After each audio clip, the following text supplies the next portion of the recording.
ሰላም ጤና ይስጥልን ውድ የሚኪያስ ሚዲያ ተከታታዮች እንደምን አምሽታችኋል።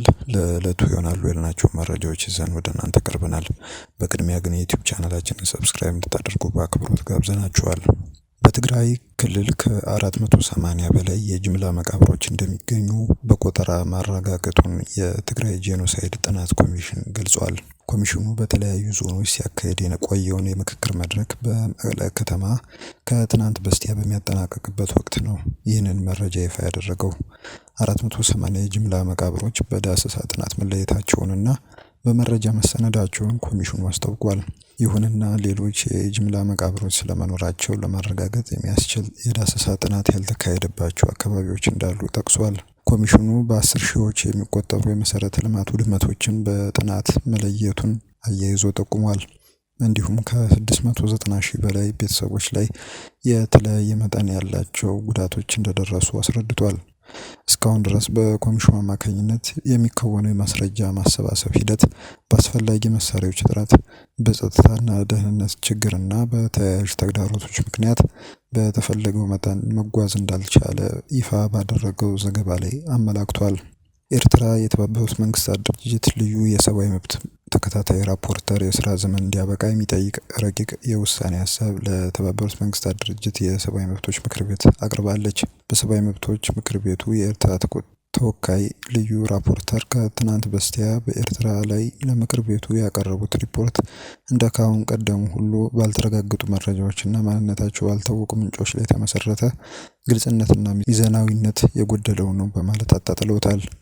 ኤርትራ የልዩ ራፖርተሩ ሪፖርት የተለያዩ የተመድ ድርጅቶች በኤርትራ ዙሪያ ከሚያወጧቸው ሪፖርቶች ጋር የሚቃረን መሆኑንም ገልጻለች። ብሪታንያ የኤርትራ ወጣቶችን ስደት ለመቀነስ በሀገሪቱ የብሔራዊ ውትድርና አገልግሎት ላይ ሰፊ ግምገማ ማድረግ አስፈላጊ መሆኑን አሳስባለች። እኔ የታጋችነት እንጂ የተከሳሽነት ስሜት የተሰማኝ አይደለም ሲሉ አቶ ክርስቲያን ታደለ ተናገሩ። አቶ ክርስቲያን ታደለ በትናንትናው ዕለት በፌዴራል ከፍተኛ ፍርድ ቤት በቀረቡበት ወቅት በርካታ ሀሳቦች ላይ ንግግር እንዳደረጉ የተገለጸ ሲሆን መንግስትና ፍርድ ቤት የሚለው ነገር በጣም አደጋ ውስጥ እየገባ ነው፣ ፍርድ ቤት መሆኑ ቀርቶ ቲያትር ቤት እየመሰለ ነው ብለዋል። አያይዘው መከላከያና ፌዴራል ፖሊስ እንዴት ነው ጥበቃ የሚያስፈልገው? ይህ ግልጽ ስድብ ነው፣ ሀገርና ሕዝብን መናቅ ነው። አቃቤ ሕግ ፍርድ ቤቱን አታሏል ብለዋል። ተው፣ ይህ ነገር ጥሩ አይደለም። የሆነ ጊዜ በታሪክ አጋጣሚ ስማችሁ የሚነሳ መሆኑን አትርሱም ብለዋል። በሌላ በኩል ደግሞ አቃቤ ሕግ ቀሪ 9 ምስክሮች ያሉኝ ያለ ቢሆንም በደብዳቤው ላይ ማብራሪያ የሰጠው ስለ 7ቱ ብቻ ነው። ስለ ቀሪ 2 ምንም ያለው ነገር የለም።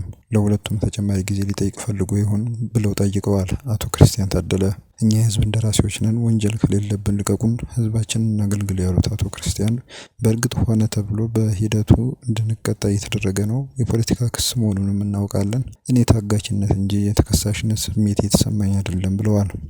ፍርድ ቤት አቅርቡን ብለን ለምንን አቀረባችሁን፣ አሁንም ምስክር ካለ ባካችሁ አስመስክሩብን ብለን እየለመናችሁ ነው ብለዋል አቶ ክርስቲያን ታደለ። ከእርሳቸው በተጨማሪ ሌሎች ተከሳሾችን ፍርድ ቤት እንደቀረቡ ያገኘነው መረጃ ያመለክታል።